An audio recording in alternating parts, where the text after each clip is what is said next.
They thought they could play with your destiny, plotting in the shadows, hoping their schemes would silence you forever. But what they didn't realize is that your life has always been in God's hands, not theirs. They couldn't take you out, no matter how hard they tried, and now the tables have turned. Time is running out, and the very pit they dug for you is the one they're about to fall into. What was once hidden is being exposed, and judgment is already knocking at their door. Prison isn't just a possibility, it's a prophecy unfolding. And while they plotted against your life, they forgot one thing. The same God who protected you can take theirs in an instant. You can outsmart an earthly judge with a clever attorney, but who's going to stand for you when the case is called in heaven's courtroom? Let that reality sink in. There comes a moment when the gavel doesn't slam on polished wood but reverberates through the spirit realm. And when that verdict drops, no frantic prayers or last-minute bargains can stop it. For years they plotted against you. Lies, manipulation, backroom deals, silent warfare. And when they couldn't destroy your body, they went after your spirit. They thought you were isolated, unprotected, and easy target. What they didn't realize was that you were under the constant watch of the Most High. Here's a sobering truth. More than 95% of high-level criminal empires don't collapse because of whistleblowers. They collapse because of their own arrogance. They brag too much, act untouchable, and eventually hang themselves with their own rope. That's exactly what's happening here. They dug a pit for you, and now they're sliding into it themselves. But this isn't just about earthly consequences.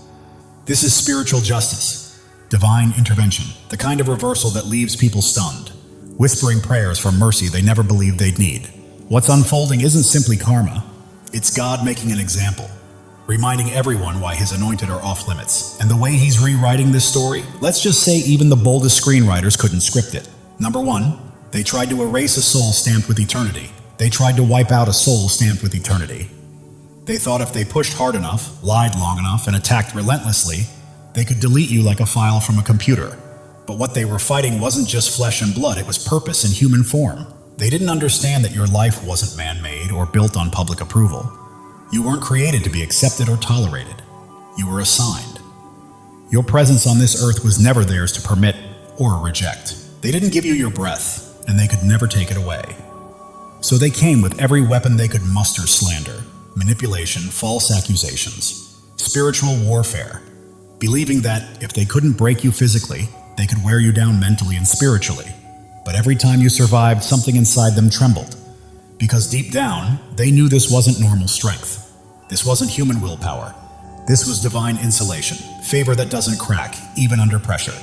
And the more they pressed, the more undeniable your covering became. That's when the fear shifted. They weren't just trying to destroy you anymore, they were scrambling to silence what your survival revealed about them. Your endurance exposed their cruelty. Your innocence exposed their guilt. Your peace in the middle of chaos exposed the lie that you were ever the problem. Their masks began to slip. Their stories started to unravel. People began to see the pattern. Why does this person keep thriving no matter what's thrown at them? It made them uncomfortable. Eventually, it made them desperate. Here's the truth. When someone tries to erase what God has established, they don't succeed. They self-destruct. Every attempt to cancel you only served as proof of your divine origin. Every plot turned into a paper trail of their own corruption. They didn't stop you, they documented themselves. Now judgment has caught up with them, and they're realizing far too late that they were never truly fighting you. They were fighting the one who sent you. And that's a war that never ends with warnings. It ends with justice. They couldn't take your life, but the one who gave it to you could take theirs in a moment. No apology can undo a spiritual sentence once it's sealed. You weren't just another person crossing their path, you were the test. Heaven placed you in their lives, not to see how much they could love you, but to reveal how far they would go to destroy someone they couldn't control. Your presence exposed them. Your light irritated everything they tried to bury. And instead of recognizing your presence as a blessing, they misread it as a threat. That's when the mask slipped. That's when the real heart was revealed. They didn't simply fail the test, they violated it. They crossed lines they cannot uncross. They touched what was sacred, believing they were dealing with someone ordinary. But you weren't a random target. You were a divine setup, a mirror, a wake-up call. And when they chose manipulation over honesty, betrayal over loyalty, harm over healing, they failed the very reason God allowed you into their space. The truth is, you didn't have to do anything wrong, Just existing was enough to expose their intentions. The test was whether they could honor what was wholly standing in front of them, and they didn't. They used you, mocked you, and tried to destroy you while convincing themselves they were justified. But that kind of self-deception is deadly, because once someone convinces themselves that hurting you is okay, they walk blindly into their own trap. They thought they were in control, but they had already been recorded, weighed, and found guilty. Now the judgment is unfolding slowly, strategically, not out of revenge, but out of divine law. They touched something heaven never gave them permission to touch, and heaven does not let that slide. You were never just a target. You were evidence of how people behave when no one's watching. You were sent to reveal what they didn't want to confront in themselves, and instead of transforming, they retaliated. That retaliation sealed their fate. The test is over. They didn't just lose access to you, they triggered consequences they can't escape. When you fail a divine test by trying to destroy the very person sent to elevate you, you don't just lose blessings, you step into judgment. And that judgment has already begun. They didn't just act out of jealousy or pettiness. What they did to you went far deeper than envy. It was a spiritual violation disguised as personal conflict. They tried to keep control over you using earthly tactics, but what they were truly fighting was something far beyond their understanding. They attempted to bend divine order to serve their own agenda. And that's why nothing they did ever truly worked, even when it looked like they had the upper hand for a season. They violated cosmic law. They were pulling strings behind the scenes, using manipulation, emotional games, lies, and even dabbling in spiritual practices to block your rise. But every time they launched an attack, you stood back up, and every time you rose again, it exposed how powerless their schemes really were. That's what drove them mad, not just your strength, but your immunity. You were protected by a force they couldn't comprehend, and that frustrated their illusion of control. They broke natural laws trying to interrupt a supernatural assignment. They tried to contain what they didn't create. And when people play God without authority, the first thing that shatters is themselves. What they thought was strategy was actually self-destruction. They couldn't accept that someone they thought was beneath them was actually chosen. But spiritual elevation doesn't require their permission, and that was their breaking point. Now they're reaping what they sowed. Not because you curse them or wish them harm, but because divine law doesn't sleep, doesn't take bribes, and misses nothing. The same force they challenged is now collecting the bill. Every trap they set has become evidence against them. You weren't fighting back, but heaven was, and heaven doesn't lose battles. It writes the story. They believed if they couldn't destroy you physically, they could assassinate your destiny. Since they couldn't touch your body, they targeted your purpose. They tried to destroy your reputation, poison your name, isolate you from support, and drain your hope. They whispered lies in secret, played the victim in public, and planted seeds of confusion wherever your name came up. Yet every move they made only confirmed that the covering over your life was real. What they failed to grasp is that destiny can't be killed with slander. And purpose doesn't disappear just because people feel threatened by your power. They weren't simply trying to wound you, they were trying to rob the world of what you were born to give. That's why their attacks were so persistent. They couldn't bear the thought of your voice being heard, your influence expanding, or your light exposing their darkness. So they went overboard, working overtime to convince others you were unstable, untrustworthy, or unworthy. But every lie they spoke only weighed down their own downfall. What they didn't understand was that your destiny wasn't fragile, it was fortified. Every attempt to assassinate it only fertilized it. Each lie made you louder. Every betrayal made you bolder. Every trap became part of your setup. While they were digging pit after pit to bury your calling, they were actually laying out the blueprint for their own exposure. Those pits have now turned into their own prison cells. The very energy they sent to cage you is now closing in on them. They tried to spiritually incarcerate you, isolate you, label you, and sabotage your name, but all they managed to do was leave behind a paper trail of evidence that can no longer be ignored. What they meant for your destruction has become a mirror reflecting their true selves. And now, the world is beginning to see what was hiding behind their masks all along. They believed they could erase your mission, but instead, they became the proof that it's undeniable. The intensity of the attack you endured only confirms the magnitude of your calling. And now the silence they tried to force on you is breaking under the sound of justice knocking on their door. God allowed them to run long enough to build their own gallows. He's never in a hurry to destroy. He watches. He waits. Not because he's slow to act, but because he's wise enough to give people space to reveal who they truly are. He let them keep moving, keep plotting, keep talking. Not because he couldn't stop them, but because he knew every step taken in arrogance was leading them directly into judgment. They mistook their brief success in evil as a sign they were untouchable. But in reality, with each quiet act of pride, they were constructing the very gallows they now faced. God gave them room to turn around. That was mercy. He handed them quiet moments where they could have stopped, humbled themselves, apologized, and chosen a different path. But they didn't. They mistook his patience for approval. They confused his silence with permission. And instead of softening, they grew harder. Instead of repenting, they doubled down. That's the danger. When someone's ego becomes louder than their conscience, they start believing they're untouchable. But God never forgets. He simply records.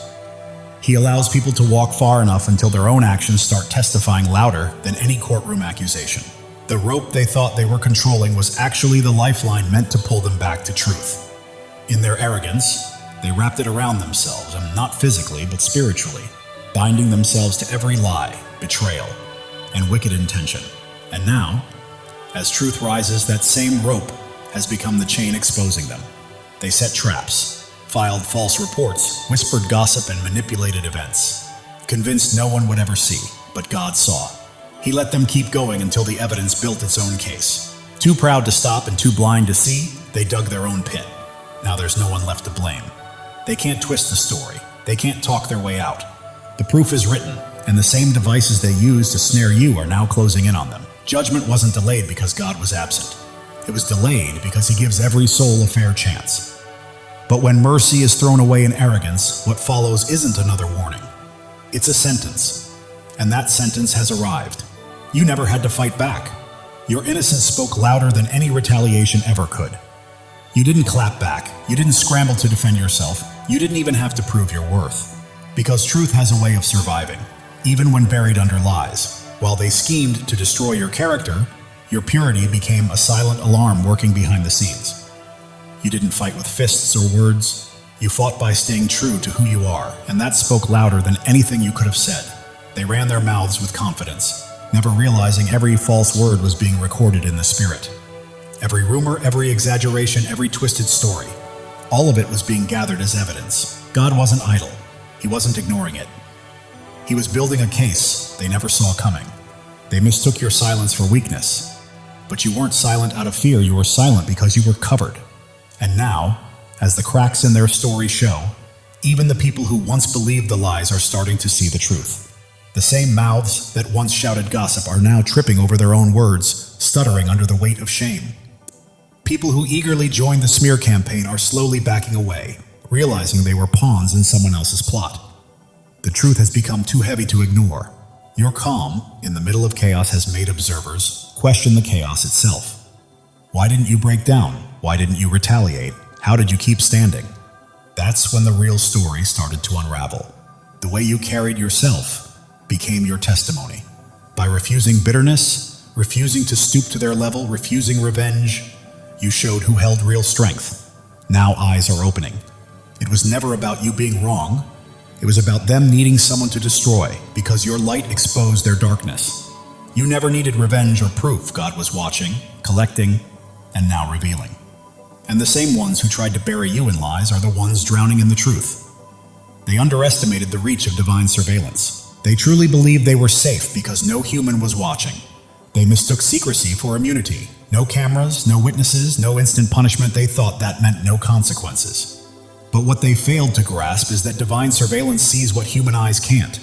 The unseen realm doesn't need security footage or phone recordings. It never misses a whisper, a thought, or a motive. While they laughed in the dark, plotted in secret, and performed in public, heaven was recording every detail, every hidden conversation, every deleted message, every shady agreement, every false smile hiding a curse. All of it was documented by a force they mocked or denied.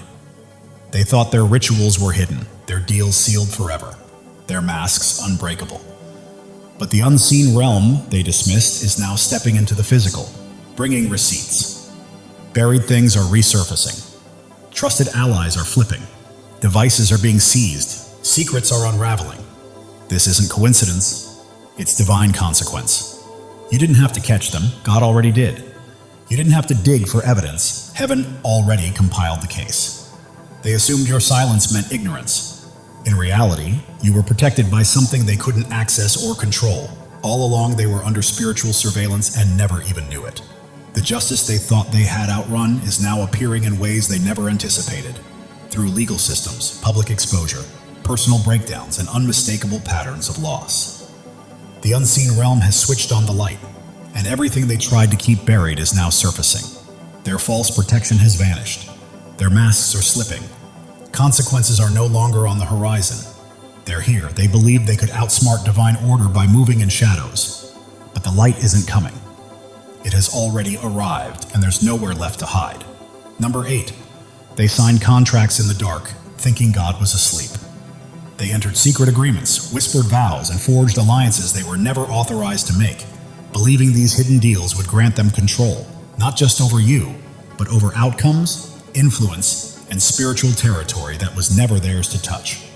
Some even went further, joining covert groups, secret societies, or ritualistic circles dressed up as power and prestige. They invoked forces they didn't understand, traded their integrity for illusion, and sacrificed their own peace for a taste of counterfeit dominion. But they weren't buying power, they were buying judgment. Every pact they made wasn't rewriting your destiny, it was sealing their own. They weren't just committing spiritual fraud, they were stepping into spiritual bankruptcy. No deal made in darkness can override what God has written in light. And though for a time it seemed as if they were winning, appearing untouchable, protected, or unstoppable, every hidden act carried an expiration date. Darkness always spills into daylight. Now the fallout has begun. Confusion, exposure, losses piling up, mental torment, legal trouble. Even the spirits they once partnered with are turning on them because the enemy doesn't offer loyalty. He offers loans, and every loan comes due with a price they can't afford. They believed their secret deals would lift them higher, but all they did was light a match to their own foundations. You, on the other hand, didn't have to sign anything or make bargains. You were already chosen, already covered, already sealed. Now the difference between what's forced and what's ordained is impossible to hide. They tried to build power through darkness, while you stood still in faith through the storm. And the contrast speaks for itself. Number 9. They mocked you for trusting God, but now they're whispering prayers for mercy. Through every sabotage, every slander, every attempt to isolate you, you still held onto your faith. You still spoke His name. You still prayed. You still trusted. And that enraged them. They sneered at your hope, called you naive, unstable, too spiritual, and laughed at your belief as if it were weakness. But your faith wasn't built on fantasy, it was forged in fire. They wanted you to break so they could point and say, "See, that prayer didn't work." But you didn't fold. You held on when all you had left was a whisper from God saying, "Keep going." Heaven was watching, keeping score. And now, the same ones who mocked your faith are quietly crumbling. Doors are closing, peace is gone, status and alliances can't protect them.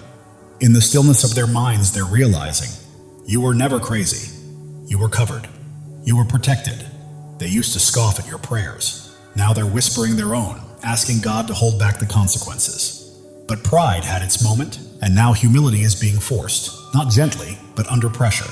The same God they dismissed is now undeniable. He isn't ignoring them, but He's not rushing to deliver them either. Because they didn't just attack you, they tried to destroy the faith that kept you afloat. Now they're learning what you always knew. God sees every insult, every mockery, every hidden word. And when He moves in silence, shattering ways. Pride is collapsing, and their only option left is the very thing they ridiculed, begging God for mercy. Number 10. They turned to dark practices, but forgot one thing. God owns the battlefield. In their desperation to stop you, they didn't care what they invoked. They launched witchcraft not as warfare and righteousness, but in rebellion, believing it would block your blessings, delay your progress, and torment your mind. They sought out dark forces, consulted false prophets, paid spiritual workers, and built hidden altars, believing that if they poured enough effort into their schemes, they could bypass your divine protection. But they made a critical mistake. They never stopped to ask who truly owned the battlefield. They treated the spiritual realm like a tool, something they could twist and manipulate for personal gain, not realizing that the moment they targeted a soul sealed under heaven's covenant, they crossed into territory they had no authority to touch. You were not just another name on their list. You were marked, sent, and covered long before you were born. No ritual, curse, or incantation could override what God had already decreed. Darkness may posture as power, but it can never triumph over light. It might stir confusion for a time or create momentary turbulence, but it always consumes its own. And now that's exactly what's unfolding. The spirits they summoned are backfiring. The altars they raised are collapsing. The energy they sent is circling back like a boomerang carrying judgment in its grip. God allowed it for a season, not because he was absent, but so their rebellion could be fully exposed. Now, their dreams are tormented, their health declining, their alliances fractured, their finances crumbling. Everything they built on stolen power is falling apart. Because the truth is, they were never in control. This battle was never theirs to win. Now God has stepped fully onto the field, rendering their weapons powerless. Every altar raised against you is being shattered. Every spirit they conjured is being silenced. Every plan they devised has turned into their own trap. The same hands that once tried to bury you are now bound by the very consequences they created. They lied, schemed, and manipulated, thinking they could erase you for good. They dug deep not into soil, but into your life, trying to bury your influence, your voice, your destiny. They built false stories, planted false evidence, and turned people against you, convinced you would break under pressure or vanish in defeat. But what they didn't realize is that you weren't built just to survive, you were born for eternal purpose. You carry light, you carry truth, and when they tried to silence you, they weren't just attacking a person. They were attempting to bury a divine assignment. They underestimated how sacred your mission was. Now, the very systems they manipulated are exposing them. The traps they built for you have become their own downfall. The lies they crafted are being used against them. This isn't mere justice, it's divine reversal, and it's happening before their eyes. The traps they set for you have now become the very evidence exposing them.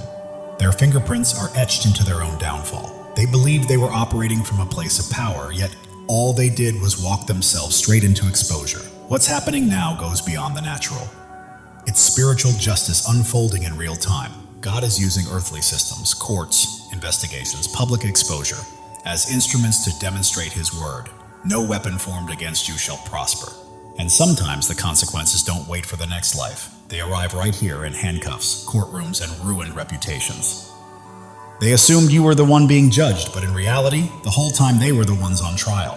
Pride blinded them, and they didn't even realize they were being documented, monitored, and set up by their own actions. Now they're sitting in the very pit they dug for you, forced to watch their own downfall in disbelief as the world witnesses poetic justice play out. What they meant as an attack became your promotion, and what they intended as judgment became your vindication. Their entire mission was to stop you, to block your progress, delay your blessings, steal your opportunities, and ruin your name.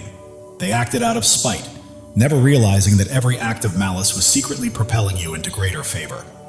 Every door they tried to close only led you to a better one. Every trap they set became fuel for your next breakthrough. Their attacks didn't crush you, they elevated you. Each attempt to sabotage you made you stronger, wiser, and more spiritually prepared. God didn't just protect you from their schemes, he transformed those very schemes into stepping stones for your advancement. Now the results speak for themselves. You're standing in places they never believed you'd reach. You're walking in the authority they tried to strip from you. They tried to subtract from your life, but God added double. They tried to erase your influence, but now you shine brighter than ever, not because you fought them back, but because you stayed aligned while they lost their footing. Meanwhile, their own schemes are backfiring. Every hidden act of jealousy, manipulation, and sabotage is unraveling in public view. Their once polished masks are gone, and their true character is being revealed without you saying a single word. Your vindication isn't about revenge, it's about contrast. They tried to steal your harvest, but now they sit in famine. You remained rooted and faithful, and now the evidence speaks for itself. Your rise is living proof that no weapon formed against you ever stood a chance. You've proven yourself, chosen one. You walked through fire, endured storms, and remained standing where many would have fallen. The trials, the doubts, the moments when life tried to silence your light, all of it was woven into a divine design to shape and prepare you for this very hour. Now the veil is lifting. The truth of who you are, why you were sent here, and the extraordinary destiny written by God is ready to be revealed. Your breakthrough is not something that's on its way. It has already arrived. This isn't just another message. It's a sacred unveiling, a divine impartation of the purpose, power, and glory placed within you. You were never created to be ordinary, to hide in the background, or to settle for less than greatness. You are God's chosen one, His radiant light bearer, a vessel of purpose designed to transform lives and shift the world. Every struggle, every tear, every wilderness season was never punishment but preparation. God was molding you, refining you, chiseling away all that was not meant to remain until you emerged as a living masterpiece, strong, resilient, wise, and unshakable in faith. You didn't just make it through, you rose higher. And now everything around you is aligning to reveal the fullness of your divine calling.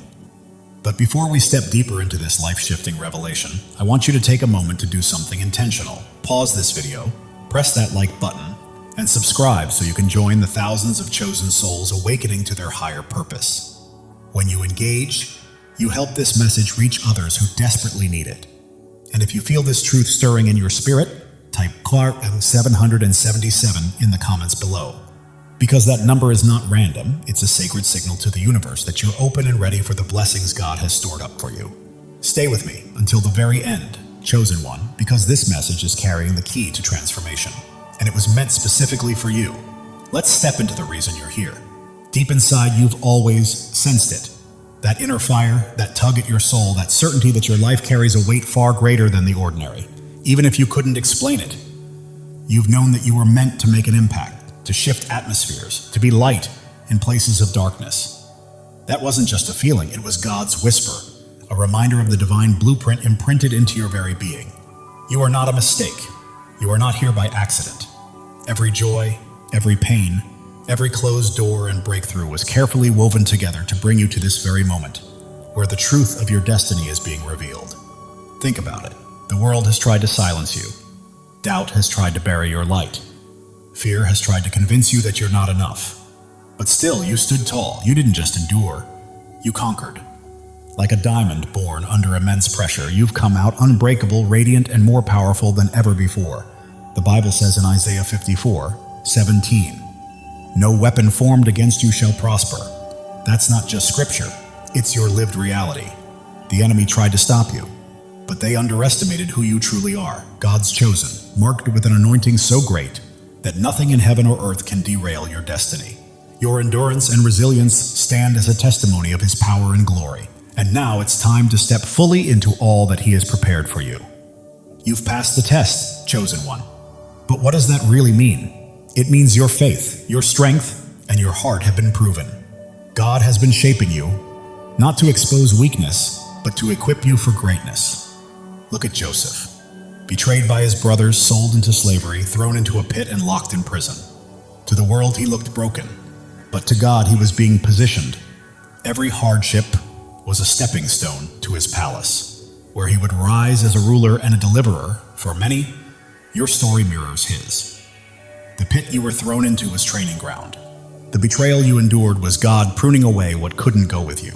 The loneliness you felt was designed to teach you to lean solely on Him. Understand this. God doesn't test to destroy. He tests to refine.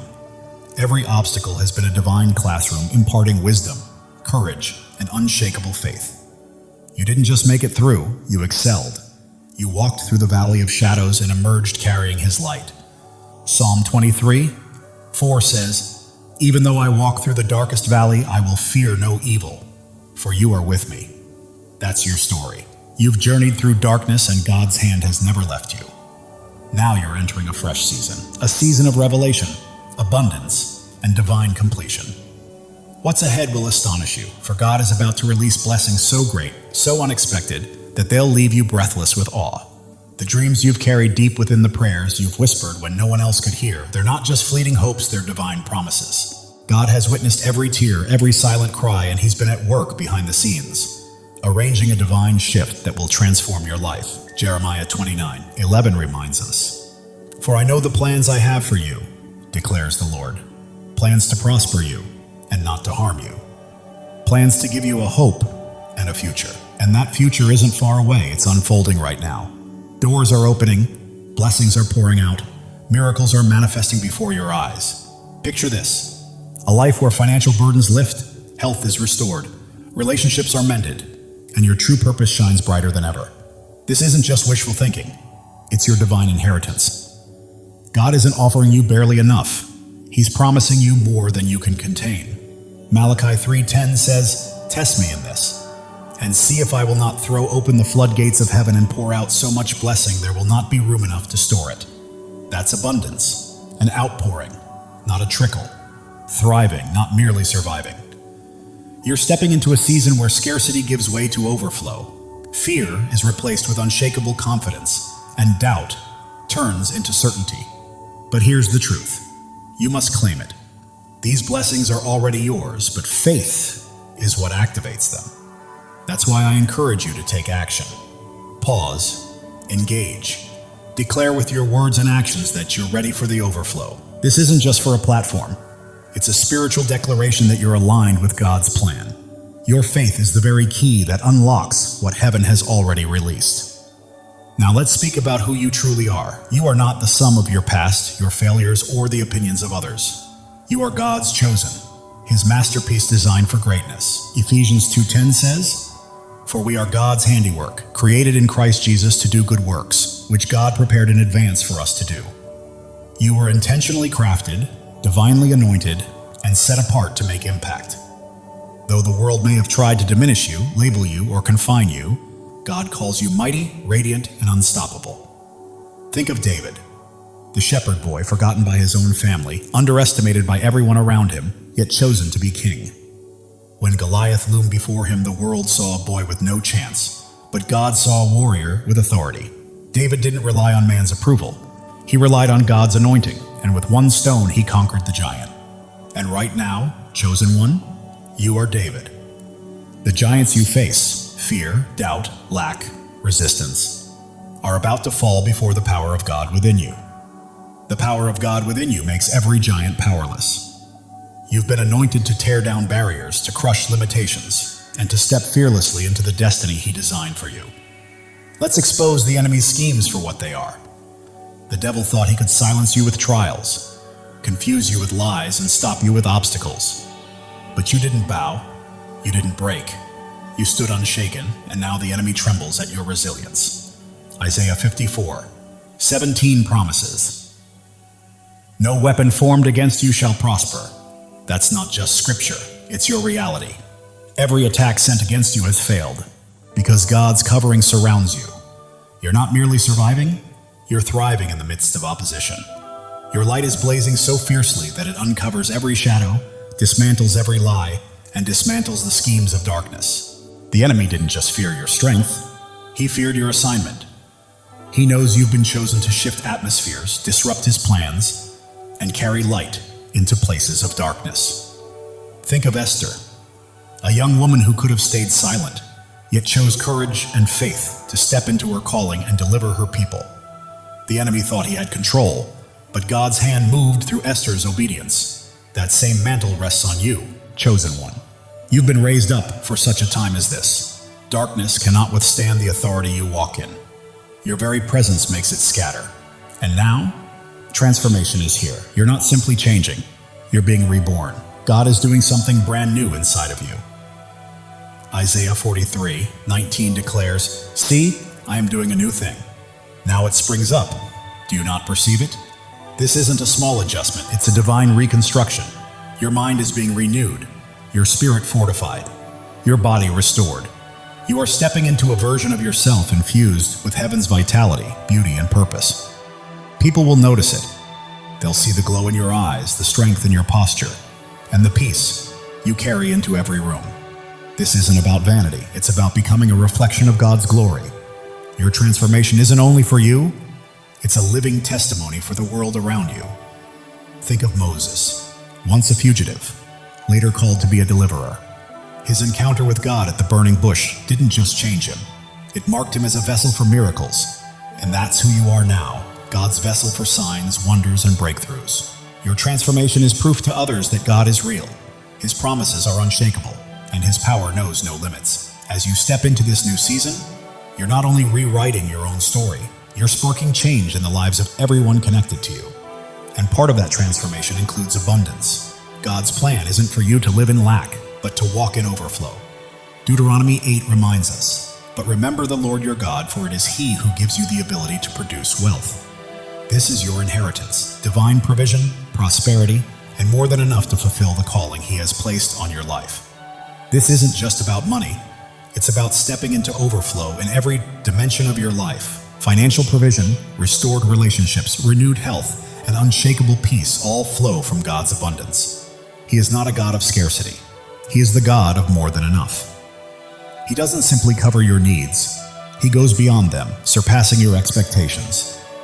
Picture a life where financial burdens are behind you, where you're no longer just getting by but leaving behind a legacy of prosperity.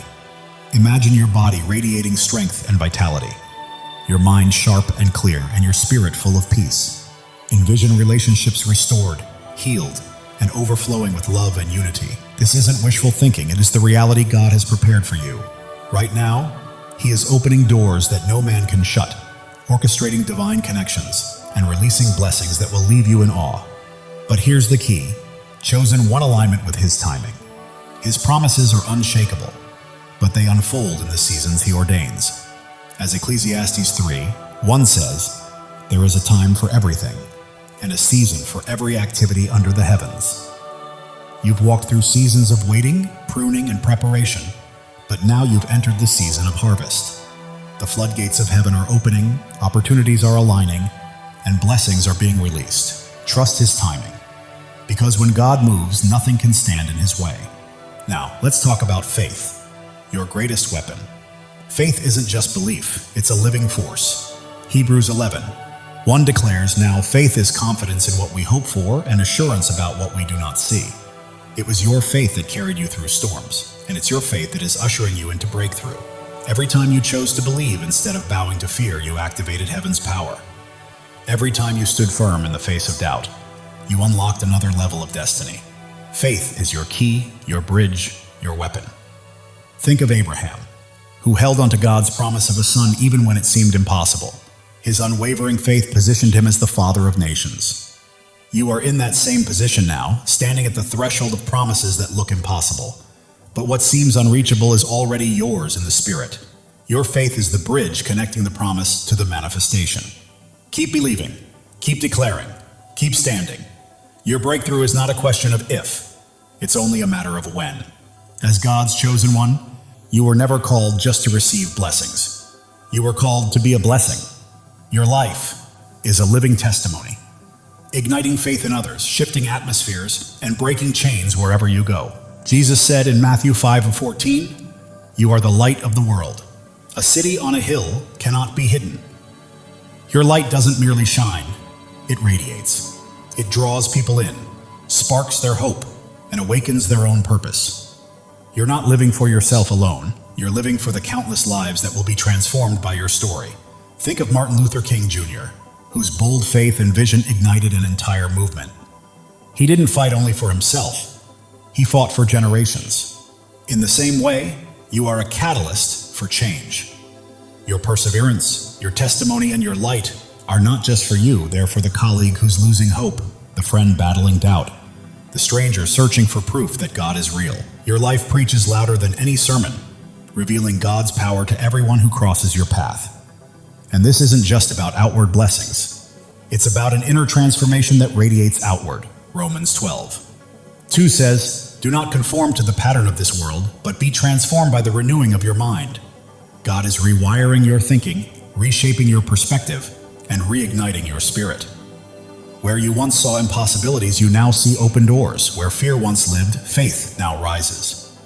Where you once carried heavy burdens, you now carry divine purpose. This is more than a change. It's a divine reset. God is peeling away the lies, doubts, and fears that the world tried to plant in you. Think of Paul, once a persecutor of Christians, transformed into one of the greatest apostles. His encounter with God didn't just shift his actions, it redefined his entire identity. That's what God is doing with you. He's stripping away who you thought you were to reveal the bold, radiant, unstoppable person you've always been created to be. And yes, the enemy is still watching, but he's losing ground. He thought he could keep you hidden in the dark, but your light burns too brightly. He tried to silence your voice, but it's only grown louder. He tried to stop your purpose, but it's become too powerful to contain. John 1:5 declares, "The light shines in the darkness, and the darkness has not overcome it." That's you, chosen one. Your light is exposing every lie, dismantling every plan, and piercing through every shadow the enemy tried to build around you. His obsession with you is not a sign of your weakness. It's proof of your power. He sees the divine authority you carry, the anointing that rests on your life, and the destiny God has already sealed in your favor. Think of Jesus in the wilderness, when Satan tried to tempt him with the kingdoms of the world. The devil offered him what was already his, but Jesus refused, because he trusted in the Father's promise. In the same way, chosen one, you don't need the enemy's empty imitations. You carry God's eternal promises. Stand strong, because the enemy's time is up, and your appointed time has arrived. You've come through the test, but this is only the beginning. God is preparing to take you into realms you never thought possible. Doors you never knew existed are unlocking. Opportunities beyond your imagination are aligning, and the right people, those destined to walk beside you, are being drawn into your path. This isn't a season of delay, it's a season of movement. Step boldly, because God has already gone ahead of you, making the way clear. Isaiah 45:2 declares, "I will go before you and level the mountains. I will break down gates of bronze and cut through bars of iron." Every obstacle standing in your way is being dismantled, every barrier broken, every mountain flattened. Nothing and no one can stop what God has ordained for your life. But you also have a part to play. The promises of God are sure, but you must walk in obedience, faith, and trust. That requires releasing old patterns, fears, and doubts, and embracing the new work He's doing in you, even when it feels uncomfortable. Remember Peter stepping out of the boat in the middle of a storm. The waves crashed, the wind roared, yet he kept his eyes on Jesus and walked on water. That's your calling now, to step out of the familiar and trust God's voice over everything else. And as you do, your transformation becomes undeniable. People are noticing your presence, your radiance, your glow. It's not about outward beauty, it's the brilliance of God's Spirit shining through you. Your eyes carry divine wisdom, your smile radiates His peace, and your very presence shifts the atmosphere. Like Moses, whose face shone after encountering God's glory, you now carry that same light, so radiant that others can't help but be drawn in. Your glow is more than a change in appearance. It's evidence of God's power at work. It's a testimony to the world that His promises are real and His glory is alive. This transformation isn't just for your benefit, it's for every soul who encounters you, so that they too might awaken to God's love and truth. And remember, you were never meant to live a small, ordinary life. God has placed dreams within your heart, visions in your spirit, and a calling upon your life that will influence nations and shift generations. You are here to make a lasting impact, to carry His light boldly, and to fulfill a destiny that changes the world. Ephesians 3:20 declares, "Now to Him who is able to do immeasurably more than all we ask or imagine, according to His power that is at work within us." That isn't just scripture, it's your reality. God's power is alive in you, and He's preparing to accomplish more through your life than you could ever dream or plan on your own. Think of Noah, who built the ark when the world mocked him. He wasn't just preserving his household, he was safeguarding humanity's future. In the same way, you, chosen one, are called to build something that carries eternal weight, whether it's a ministry, a business, a movement, or a legacy of faith and love. What God has placed in you is bigger than your own vision and greater than your own strength, but it's fueled and secured by His power. So don't retreat. Don't allow fear, doubt, or the voices of others to keep you small. Step forward with confidence, knowing God has already gone before you. Now let's talk about the overflow. God's plan for you isn't just to cover your needs, it's to surpass them. He's not simply providing enough for you to survive. He's pouring out more than enough for you to bless others. Psalm 23:5 reminds us, "You anoint my head with oil. My cup overflows." That is your inheritance. Your cup isn't just filled, it's running over. This overflow will touch every part of your life. Financial blessings, yes, but also spiritual vitality, emotional strength, relational healing, and unshakable peace. Joy that doesn't bow to circumstances, love that restores what was broken. As you live in this abundance, your very presence will attract divine opportunities, divine alignments, and divine favor. People will be drawn to you not because of what you achieve, but because of the Christ light shining through you. Your life will spill over like a river, blessing your family, your community, and ultimately the world. And yes, with this new level comes resistance. Not everyone will understand your calling. Some will criticize, some will doubt, and others may even try to pull you back into old patterns. But remember, your identity is not defined by their opinions. It's anchored in God's word. Jesus said in John 16:33, "In this world you will have trouble, but take heart, I have overcome the world." That victory belongs to you as well. You are not a victim of resistance. You are an overcomer, chosen to rise above it, carrying the strength, authority, and unstoppable power of the one who lives in you. The resistance you've been facing is not a setback. It's confirmation that you're walking in the right direction. Every challenge is proof that the enemy is nervous about what you're building. Remember Nehemiah, who pressed forward to rebuild the walls of Jerusalem despite ridicule, threats, and constant opposition. He refused to quit, and because of his persistence, the walls stood strong. In the same way, you, chosen one, are rebuilding something powerful in your life, a dream, a purpose, a legacy that will stand the test of time. Don't allow mockers, critics, or doubters to distract you. Keep building, keep trusting, keep shining. What you're constructing will endure and speak for generations to come. Now, let's talk about the boldness stirring inside you. This isn't pride, it's holy confidence. It's the kind of assurance that comes when you know you've been chosen, anointed, and backed by the Almighty. 2 Timothy 1:7 reminds us, "For the Spirit God gave us does not make us timid, but gives us power, love, and self-discipline." That's the spirit you carry. You're no longer shrinking back, you're standing tall. You're no longer doubting, you're declaring. You're no longer waiting, you're moving with authority. Think of Deborah, who rose with courage and led Israel to victory. She didn't wait for approval, she walked in her God-given authority. And so will you. Whatever area God has called you to, your family, your community, your work, or even a global movement, lead with divine confidence, knowing heaven backs you. But here's the beauty. While you're moving in faith, God is moving in the unseen. He's arranging things behind the curtain that you can't yet see. Opportunities, connections, and breakthroughs are already in motion, waiting for you to step into them. Ephesians 3:20 declares that God is able to do immeasurably more than we could ever ask or imagine. And that's exactly what he's doing for you. Think of Ruth, who faithfully followed Naomi without knowing her future. She couldn't see it then, but God was leading her straight into Boaz's field, positioning her for destiny. Right now, you're in that same kind of moment. God is placing you in the right field at the right time with the right people. Your faithfulness is about to collide with his favor. And this is bigger than just you. It's about your legacy. You're not only shaping your present, you're shaping generations. The choices you make, the faith you walk in, and the light you carry will ripple far beyond your lifetime. Your obedience is writing a story that your children's children will be blessed by. The blessings God is pouring into your life aren't just for today, they're designed to last for generations. They will impact your children, your grandchildren, and ripple out to touch the world around you. Psalm 112 reminds us, "Their children will be mighty in the land. The generation of the upright will be blessed." That's your reality, chosen one.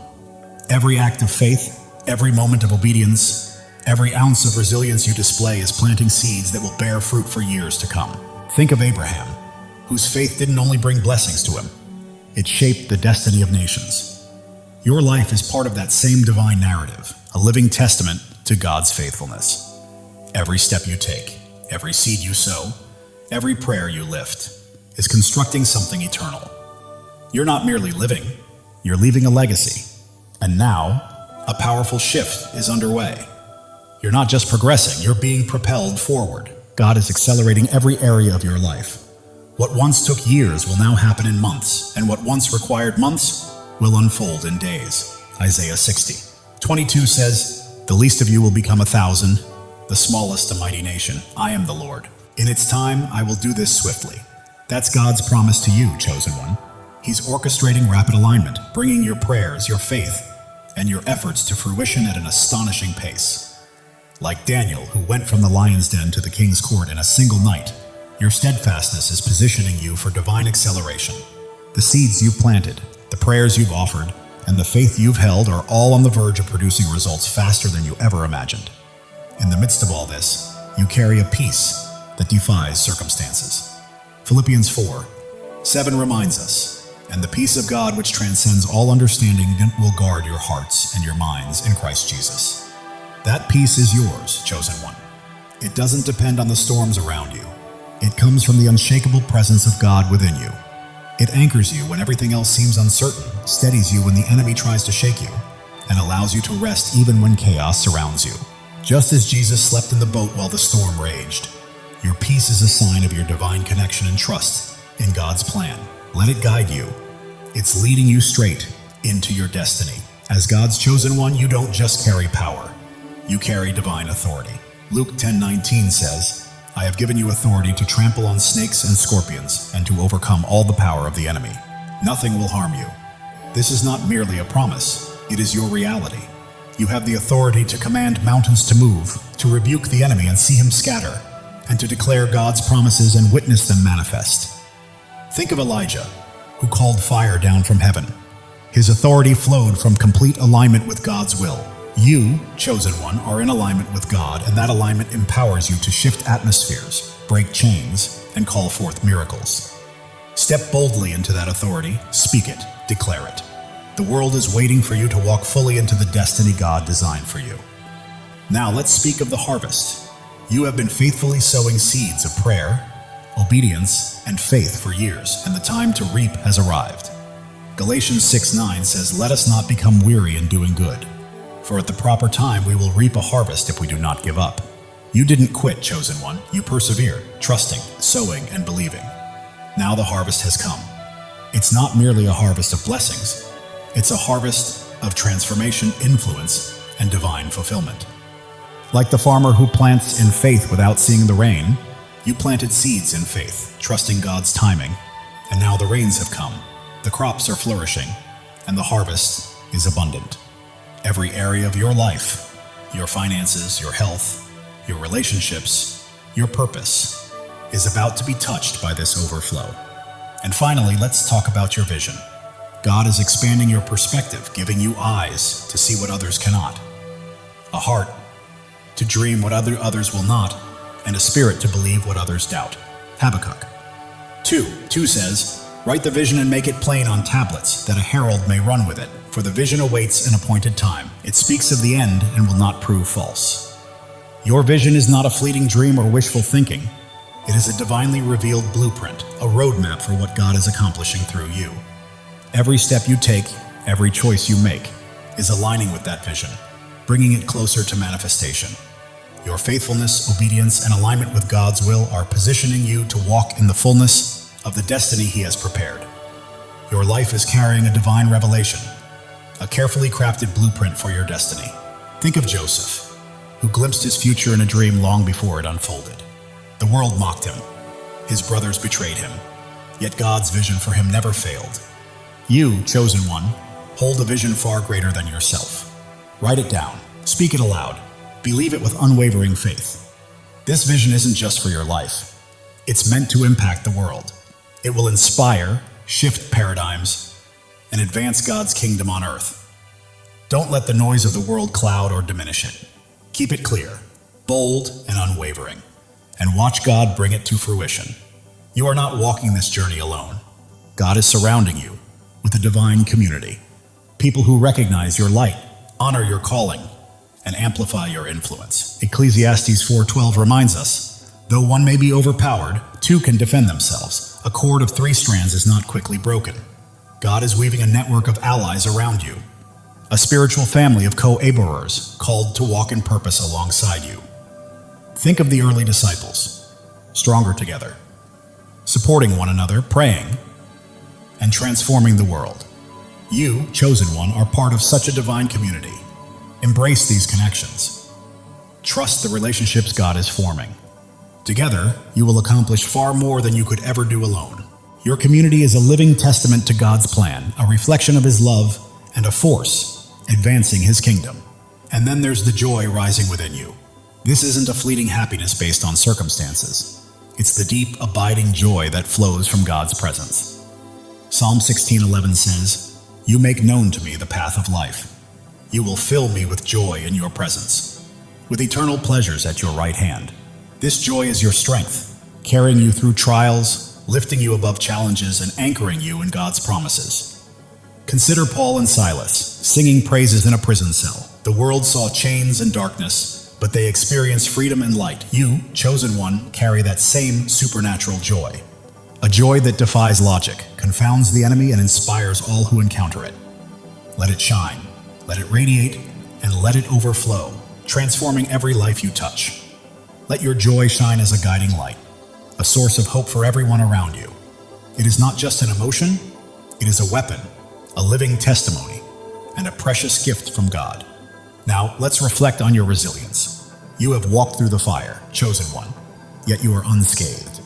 You have faced raging storms, yet you remain afloat. You have traversed deep valleys, yet you still stand strong. Isaiah 40:31 reminds us, "But those who hope in the Lord will renew their strength. They will soar on wings like eagles. They will run and not grow weary. They will walk and not be faint." That is your reality. Your strength is being renewed, your wings restored. You are not merely surviving, you are rising and soaring. Look at Job, who lost everything but clung to his faith. The enemy tried to break him, yet God restored him twofold. You, chosen one, are entering a season of restoration. Everything that was stolen is being returned. Every loss is being multiplied. Your resilience is a living testimony to God's power, proof that nothing can halt His plans for you. Now let's speak of your destiny. You were not created merely to exist, you were made to reign. Revelation 5:10 says, "You have made them to be a kingdom and priests to serve our God, and they will reign on the earth." That is your calling. You are not just a survivor, you are a ruler. Not just a believer, you are a priest. Not just a dreamer, you are a doer. God has called you to reign in every sphere of your life, to walk in authority, and to fulfill His divine purpose. Consider Queen Esther, who stepped into her royal destiny to save her people. She was not born a queen, yet God had prepared her for the throne. You, chosen one, are destined for greatness. Your throne may not be literal, but it is real. The seat of influence, authority, and impact that God has prepared for you. Step into it, embrace it, reign in it. The world is ready and waiting for you to claim your place. Let's talk about walking in the supernatural. You're not confined to the natural realm. You're moving in the miraculous. God is at work in ways you cannot see, orchestrating events you cannot explain, and opening doors you never imagined. 1 Corinthians 2:9 reminds us, "No eye has seen, no ear has heard, no mind has conceived what God has prepared for those who love Him." That promise is yours, chosen one. Miracles, divine breakthroughs, and supernatural connections are woven into your story. Consider Daniel in the lion's den. What the world saw as a death sentence, God turned into a miracle. The lions that were meant to destroy him became the evidence of God's power. Likewise, you are surrounded by miracles. What seems impossible is your testimony in the making, and the doors that appear closed are poised to swing wide open. Trust in the supernatural, because God is moving in ways that will leave you in awe. Now let's speak about your voice. You carry a voice of divine authority, a voice that shifts atmospheres and calls forth destiny. Proverbs 18:21 says, "The tongue has the power of life and death." Your words are more than just words. They are instruments of power, declarations, and prophecies. Every time you speak faith, you align with God's plan. Every time you declare truth, you dismantle the enemy's lies. Your voice is a gift, chosen one, and it is time to use it boldly. Think of Ezekiel, who spoke to dry bones and watched them come to life. His words activated what was dead. You too have that power. Speak to the dry areas in your life, the dreams that seem dormant, the promises that feel delayed. Your words can call forth life, ignite miracles, and shape your destiny. Speak boldly, for your voice is backed by God's authority. Finally, let's reflect on your heart. God is doing a profound work within you, healing every wound, breaking every chain, and filling you with His love. Psalm 147:3 says, "He heals the brokenhearted and binds up their wounds." Every hurt, every scar, every pain you have carried is being restored. God is not merely fixing you, He is making you whole. Your heart is being transformed into a vessel of divine love, compassion, and strength. Consider Mary Magdalene, once bound by darkness, who became a radiant witness of Jesus' resurrection. In the same way, you, chosen one, are a living testimony to God's resurrection power. Your healed heart reflects His love, shines with His grace, and radiates His glory to the world. Let your heart shine brightly, for it draws others to the one who heals every wound. Now let's speak about your future. Your future is not uncertain. It is divinely ordained. God has penned a story for you filled with hope, purpose, and glory. Jeremiah 29:11 reminds us, "For I know the plans I have for you, declares the Lord, plans to prosper you and not to harm you, plans to give you a hope and a future." Your future, chosen one, is radiant. It is overflowing with divine encounters, supernatural breakthroughs, and opportunities to make a lasting impact on the world. Don't allow the past to cloud your vision. Your future is calling. Think of Joshua, who stepped into Moses' shoes to lead God's people into the Promised Land. The task seemed impossible, but God encouraged him, "Be strong and courageous, for I am with you." You, chosen one, are stepping into your own Promised Land. Not a physical place, but a divine purpose. Not just a destination, but a destiny. Be strong and courageous, for God is with you, and your future rests securely in His hands. Let's also reflect on your worship. Your worship is more than praise. It is a powerful weapon. It declares God's goodness, defies the enemy's schemes, and celebrates your victory. Psalm 95:1 says, "Come, let us sing for joy to the Lord. Let us shout aloud to the rock of our salvation." When you worship, you are not simply singing. You are shifting atmospheres, breaking strongholds, and aligning yourself with heaven. Think of Paul and Silas, whose praise in a prison cell tore down walls and shattered chains. Their worship didn't just lift their spirits, it released God's power. You, chosen one, possess that same authority in your worship. Lift your voice, raise your hands, and surrender your heart. Every act of worship is paving the way for your breakthrough.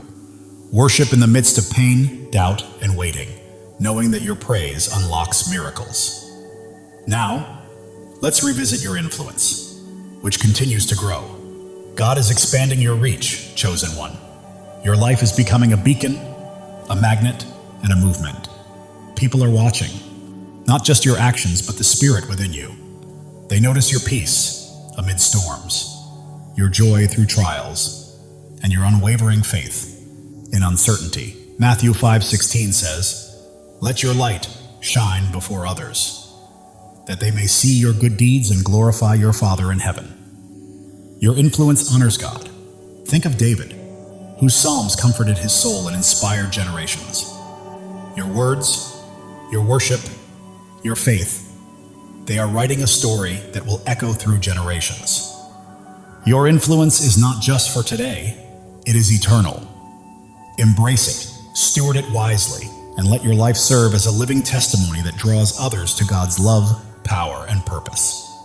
Finally, let's speak about your rest. In the midst of battle, busyness, and pursuit, God calls you to rest in Him. Matthew 11:28 says, "Come to me, all you who are weary and burdened, and I will give you rest." This rest is not idleness. It is trust. It is the confidence that God is working on your behalf even when you pause. It is the peace that comes from knowing He has everything under control. Rest, chosen one, for your strength is renewed in His presence. Think of Jesus, who withdrew from the crowds to pray.